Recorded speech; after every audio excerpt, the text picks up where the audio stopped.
Hello my dear students, I welcome back to you to this lesson on the gardening story. It was written by P. Lankesh. There was a gardener, and that gardener was an old man but a strong man. That gardener was telling a story to the owner's wife one fine evening, and he was telling the story about two persons. There was a person called Tamana and his rival Sangoji, and Sangoji was renamed by the storyteller as Basavaya. So now we have two characters, Tamana and Basavaya. Tamana and Basavaya, they were the rivals. They wanted to purchase and they wanted to have more and more lands in their name. And Basavaya was so aggressive. One day Basavaya encroached Tamana's land, but Tamana did not care for that.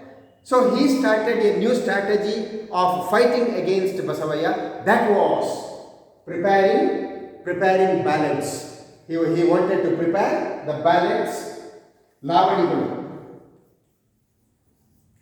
Ballad andre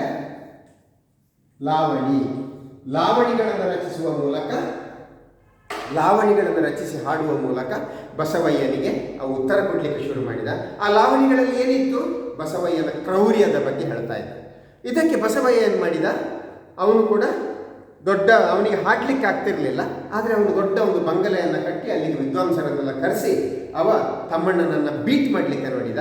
ಆದರೆ ಬಂದವರೆಲ್ಲರೂ ಹೇಳ್ತಿದ್ರು, ಇಲ್ಲಿ ತಮ್ಮಣ್ಣನ ಪುಸ್ತಕಗಳು ಇಲ್ಲ, ಹಾಗಾಗಿ ಈ ಮನೆ ಚಂದ ಇಲ್ಲ ಅಂತ ಹೇಳ್ತಿದ್ರು. Now the story continues. One day he came to know that Tamana was ill. At that point Basavaya found the means of surpassing Tamana. Health is wealth. You may sing, you may write ballads, but if Tamana started suffering from disease, surely his own spirits would be revived. Tamana's disease was Basavaya's health.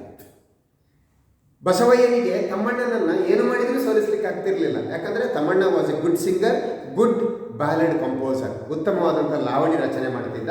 ಆ ಲಾವಣಿಯ ಮೂಲಕ ಬಸವಯ್ಯನ ಕೆಟ್ಟ ಅಂಶಗಳನ್ನು ಹೇಳ್ತಿದ್ದ. ಅಂತಹ ತಮ್ಮಣ್ಣನಿಗೆ ಒಂದು ದಿನ ಅನಾರೋಗ್ಯ ಕಾಡಲಿಕ್ಕೆ ಶುರು ಆಯಿತು. ಬಸವಯ್ಯನಿಗೆ ಖುಷಿಯಾಯಿತು. Basavayya felt happy. Now Tamana is ill and his ballads, his literature, his presentation, his composition, everything will be ended now ಅಂತ ಖುಷಿಪಟ್ಟ. However, by this time Tamana had thought of yet another method of punishing Basavaya. That was death. If he continued at the level of the body, Basavaya would go on offering a stiff competition. But if his song was separated from his body, if there was no real relation between the songs and his own flesh and blood, this is how his thoughts went. Tamana ಹಾಡುವ ಮೂಲಕ ಬಸವಯ್ಯನಿಗೆ ಸ್ಪರ್ಧೆ ಕೊಡ್ತಾ ಇದ್ದ, punishment ಕೊಡ್ತಾ ಇದ್ದಲ್ಲ. ಈಗ Thammanna he started thinking of another new method of punishing Basavaya. What is that new method? That new method is punishing Basavaya by dying. ಸಾಯುವ ಮೂಲಕ ಅವನಿಗೆ ಶಿಕ್ಷೆ. My goodness, what is strange thing ಅಲ್ವಾ? ಸಾಯುವ ಮೂಲಕ ಶಿಕ್ಷೆ ಹೇಗೆ ಅಂತ ಹೇಳಿದರೆ, of course he can punish Basavaya by dying so that his literature and body will be separate, but literature continues even after the death of Tamana. That was the punishment plan. That was the punishment plan by Tamana to Basavaya. Yes. That's when I realized how strange human nature can be. The old man began his explanation to the owner's wife. ಮನುಷ್ಯರ ವರ್ತನೆ ಹೇಗೆ ವಿಚಿತ್ರವಾಗಿರ್ತದೆ ಅಂತೇಳಿ ಈ old man, ಈ gardener, ಈ labourer owners ವೈಫಿಗೆ ವಿವರಿಸ್ತಾ ಹೋಗ್ತಾನೆ. Men needs wealth, education, art and many more things, and yet he lives for some kind of unbearable vengefulness. Without it there would be no reason for his existence. This is not a real story, only what I have heard somewhere. You may know that I subscribe to a daily. To you, I am just an old man. After a particular age, man loses his name. His age becomes important and his name vanishes into thin air. Now, I am an old man in this garden, your servant. I am also the person who reads the newspaper and looks after the garden properly. I conceived the story of Tamana and Basavaya when all of a sudden Russia told America I am not your enemy. I shall not wage a war against you.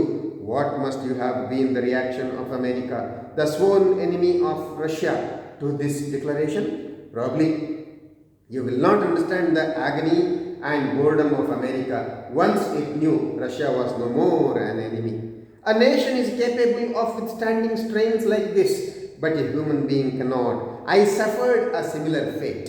I thought my death alone could destroy Basavaya.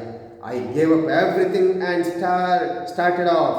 A few days after I left, Basavaya passed away. He had no more reason to live.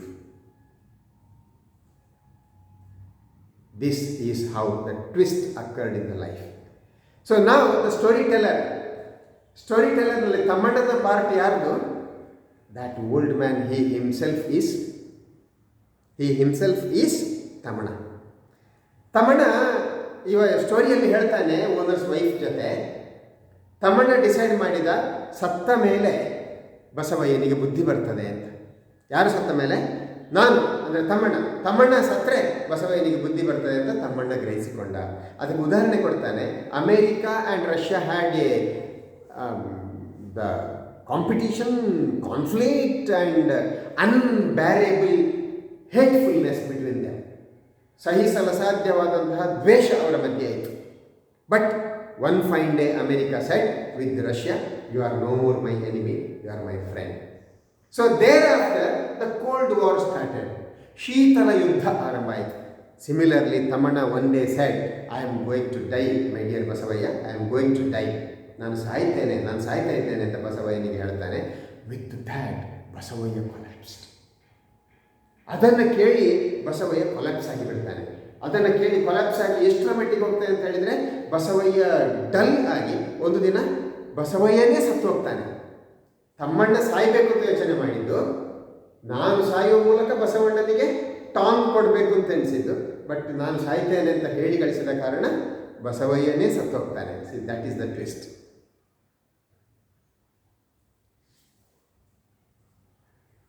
My name is Tamana. After his death, I forgot all my songs and ballads. I, who was once famous, became a non-entity. Thus, I avenged myself. ಈಗ ಸತ್ಯ ಹೇಳಿಕೊಡ್ತಾನೆ. Story ನಾನು ಹೇಳ್ತೇನಲ್ಲ, ನಿಮ್ಮ ಲೆಕ್ಕಕ್ಕೆ ನಾನು ಬರೀ ordinary ಒಬ್ಬ gardener ಆಗಿರ್ಬೋದು, ಒಬ್ಬ ಕೆಲಸದವ ಆಗಿರ್ಬೋದು. ನಾನು ಯಾವಾಗಲೂ ನ್ಯೂಸ್ ಪೇಪರ್ ಓದ್ತೇನೆ. ನಾನು ನ್ಯೂಸ್ ಪೇಪರ್ ಓದೋದು ಯಾಕೆಂದರೆ ಬಸವಯ್ಯನ ಬಗ್ಗೆ ತಿಳ್ಕೊಳ್ಳಿಕ್ಕೆ ಅಂತ. ಬಸವಯ್ಯ ಸತ್ತ ಮೇಲೆ ಈಗ ನನಗೆ ಕೂಡ ಜೀವನ ಬೇಡ ಅಂತಾಗಿದೆ. I forgot all my balance. ನಾನು ಹಾಡುವುದನ್ನು ಮರೆತೆ, ಹಾಡು ರಚನೆ ಮಾಡುವುದನ್ನು ಮರೆತೆ, ಎಲ್ಲವನ್ನೂ ನಾನು ಮರೆತು ಬಿಟ್ಟೆ. ಈಗ ನಾನು ಬಸವಯ್ಯನ ವಿರುದ್ಧ ದ್ವೇಷ ಸಾಧನೆ ಮಾಡಿದ್ದಲ್ಲ, ಐ ಅವೆಂಜ್ಡ್ ಮೈಸೆಲ್ಫ್. ನಾನು ನನ್ನ ವಿರುದ್ಧವೇ ದ್ವೇಷ ಸಾಧನೆ ಮಾಡಿದ್ದೇನೆ. Your husband is flourishing today as a rich man. He is not amenable to any advice. Man is so complicated that till the day of his death, he goes on living for some revenge or the other, confronting one challenge or the other. ಈಗ ನಿನ್ನ ಗಂಡ rich ಆಗ್ತಾ ಇದ್ದಾನೆ, ನಿನ್ನ ಗಂಡ ಬದಲಾಗ್ತಾ ಇದ್ದಾನೆ. ಏನು ಬದಲಾಗಿದೆ? ಅವ ಈಗ ಸೋಮಾರಿಯಾಗಿದ್ದಾನೆ, ಅವ ಕೆಟ್ಟ ಚಟಗಳನ್ನು ಅಂಟಿಸಿಕೊಂಡಿದ್ದಾನೆ. ಯಾಕೆ? ಈ ಗಾರ್ಡನರ್ ಬಂದ ಮೇಲೆ ಕಳ್ಳತನ ನಿಂತು ಹೋಗಿದೆ, ಅವನ ಇನ್ಕಮ್ ಜಾಸ್ತಿ ಆಗಿದೆ, ತೋಟ ಜಾಸ್ತಿ ಆಗಿದೆ, ಆದಾಯ ಜಾಸ್ತಿ ಆಗಿದೆ. ಸೊ ಅವನೆಲ್ಲವನ್ನು ಕೆಟ್ಟವನು ಅಂಟಿಸಿಕೊಂಡಿದ್ದಾನೆ. So one day when he has to face the death, he will realize this. ಅವನು ಸಾಯುವ ಕಾಲಕ್ಕೆ ಅರ್ಥ ಮಾಡಿಕೊಳ್ತಾನೆ ಅಂತ ಫಾರ್ಮರ್ಸ್ ವೈಫ್ನ ಜೊತೆ ಇವ ಹೇಳ್ತಾನೆ. ಅಮ್ಮ, do not think otherwise. Just assume I did not tell you any of this, or think all this happened in a dream. The labourers have started going home. That young child of Lokya paints well. He is bedridden with fever. I shall pay him a visit. ಈಗ Thammanna owners wife ಜೊತೆ ಹೇಳ್ತಾನೆ, ಅಮ್ಮ, ನಾನು ಈ ಕಥೆಯನ್ನು ನಿಮ್ಮ ಹತ್ರ ಹೇಳಲಿಲ್ಲ ಅಂತ ಗ್ರಹಿಸಿಕೊಳ್ಳಿ, ಅಥವಾ ಅದೊಂದು ಕನಸು ಅಂತ ಗ್ರಹಿಸಿಕೊಳ್ಳಿ. ಸಣ್ಣ ಮಗು ಲೋಕ್ಯ ಅವನು ಈ ಬಾವಿಗೆ ಪೇಂಟ್ ಮಾಡಬೇಕು ಅಂತ ಹೇಳ್ತಿದ್ದ. ಅವನು ಬೆಡ್ರಿಡನ್ ಆಗಿದ್ದಾನೆ, ಅವನು ಅನಾರೋಗ್ಯದ ಹಾಸಿಗೆ ಹಿಡಿದಿದ್ದಾನೆ. ನಾನು ಹೋಗಿ ಅವನನ್ನು ನೋಡ್ತೇನೆ ಅಂತೇಳಿ ಅವನು ಹೊರಡ್ತಾನೆ. ಅಷ್ಟೊಂದು ಎಲ್ಲ ಕೆಲಸಗಾರರು ಕೂಡ, ಕೂಲಿಕಾರರು ಕೂಡ ತೋಟದಿಂದ ಹೋಗಲಿಕ್ಕೆ ಆರಂಭ ಮಾಡ್ತಾ ಇದ್ದರು. ಸಂಜೆ ಹೊತ್ತಲ್ವಾ. Forgive me, unable to elaborate. I have told you whatever I felt as it is. I had seen all this in a dream. ಕ್ಷಮಿಸಿ, ನಾನು ಇಲಾಬರೇಟ್ ಮಾಡಲಿಲ್ಲ, ನಾನು ಅತ್ಯಂತ ಸಂಕ್ಷಿಪ್ತವಾಗಿ ಹೇಳಿದ್ದೇನೆ. ಆದರೆ ನನಗನ್ನಿಸ್ತದೆ ನನಗಿದೆಲ್ಲ ಕನಸು. So what is the reality here? Actually that old man, the gardener who came as the worker to coconut owner's house, he himself is Tamana. He wanted to increase the size of his land, but his rival, his enemy, Sangoji alias Basavaya, also wanted to increase the size of his land. So they became the economic rivals. ಆರ್ಥಿಕವಾದಂತಹ ಶತ್ರುಗಳಾದರು.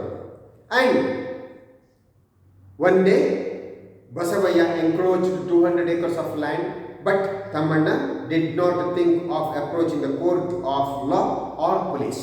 ನ್ಯಾಯಾಲಯಕ್ಕಾಗಲಿ ಪೊಲೀಸರ ಹತ್ರಕ್ಕೆ ಅವನು ಹೋಗಲಿಲ್ಲ. ಬದಲಿಗೆ ಅವನೇನು ಮಾಡಿದ? Ballad ರಚನೆ ಮಾಡಿದಲ್ಲ, ಲಾವಣಿ ರಚನೆಗಳನ್ನು ಮಾಡಿ ಹಾಡಲಿಕ್ಕೆ ಶುರು ಮಾಡಿದ. ಆ ಮೂಲಕ ಬಸವಯ್ಯನ ಮೇಲೆ ನಾನು ಸೇಡು ತೀರಿಸಿಕೊಳ್ತೇನೆ ಅಂತ ಹೊರಟ. ಬಟ್ ಬಸವಯ್ಯ ಇನ್ನೂ ಎನ್ಕ್ರೋಚ್ಮೆಂಟ್ ಜಾಸ್ತಿ ಮಾಡಿದ, ಇನ್ನೂ ತಮ್ಮಣ್ಣನ ಭೂಮಿಯನ್ನು ತಗೊಳ್ಳಿಕ್ಕೆ ಹೊರಟ.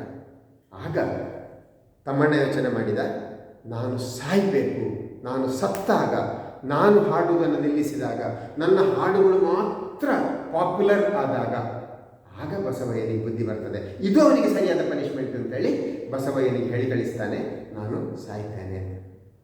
ಆಗ ಬಸವಯ್ಯನಿಗೆ ಖುಷಿಯಾಯಿತು, ಓ ನನ್ನ ಎನಿಮಿ ತಮ್ಮಣ್ಣ ಸಾಯ್ತಾನೆ. But in reality what happen? ಅವ ಸಾಯ್ತಾನೆ ಅಂತ ಗೊತ್ತಾಗಿ ಆ ವಿಷಯದಲ್ಲೇ ಬಸವಯ್ಯನಿಗೆ ಬೇಜಾರಾಗಿ ಬಸವಯ್ಯ ಹಸಿಗೆ ಹಿಡಿತಾನೆ, ಬಸವಯ್ಯ ಸತ್ತೋಗ್ತಾನೆ. Actually Tammanna wanted to die and punish Basavayya, but hearing this news Basavayya he himself died. After the death of Basavayya, now really Tammanna felt alone. Now Tammanna started feeling I am avenging myself. Tammanna ಈಗ ಯೋಚನೆ ಮಾಡಲಿಕ್ಕೆ ಶುರು ಮಾಡಿದ, ನಾನು ನನ್ನ ಮೇಲೆಯೇ ದ್ವೇಷ ಸಾಧನೆ ಮಾಡ್ತಾ ಇದ್ದೇನೆ ಅಂತ. ಈ ರೀತಿಯಲ್ಲಿ ಅವನ ಜೀವನ ಕೊನೆ ಕಂಡಿತು. ಅವನ ಜೀವನ ಈ ರೀತಿ ಮಿಸರೇಬಲ್ ಆಗಿದೆ. ಈ ಕಥೆಯನ್ನು ಓನರ್ಸ್ ವೈಫ್ ಜೊತೆ ಹೇಳಿ ಕೊನೆಯಲ್ಲಿ ರಿಕ್ವೆಸ್ಟ್ ಮಾಡ್ತಾನೆ, I cannot elaborate, I could not elaborate this story, I have briefed this story, but please feel that it's a dream. Please believe that I did not tell you anything. So this is a message to our life also. We should not be greedy of things. ನಮಗೆ ತುಂಬ ವಸ್ತುಗಳು ಬೇಕು ಅಂತೇಳಿ ನಾವು ಆಸೆ ಮಾಡಬಾರ್ದು. ನಮಗೆಷ್ಟು ಜೀವನಕ್ಕೆ ಎಷ್ಟು ಬೇಕೋ ಅಷ್ಟು ಮಾತ್ರ ಇದ್ದರೆ ಸಾಕು. ಅದಕ್ಕಿಂತ ಹೆಚ್ಚು ಇದ್ದರೆ ಈ ತಮ್ಮಣ್ಣನ ಹಾಗೆ, ಆ ಬಸವಯ್ಯನ ಹಾಗೆ ನಮ್ಮ ಎಂಡ್ ಟ್ರ್ಯಾಜಿಕ್ ಎಂಡ್ ಆಗ್ತದೆ, which we don't want. This is the message to our life from this lesson, the gardener, written by P. Lankesh. Yes. In the next video, I will come in front of you with the next lesson. Until then, I wish you all the very best. Keep studying, stay healthy. Good luck. Goodbye.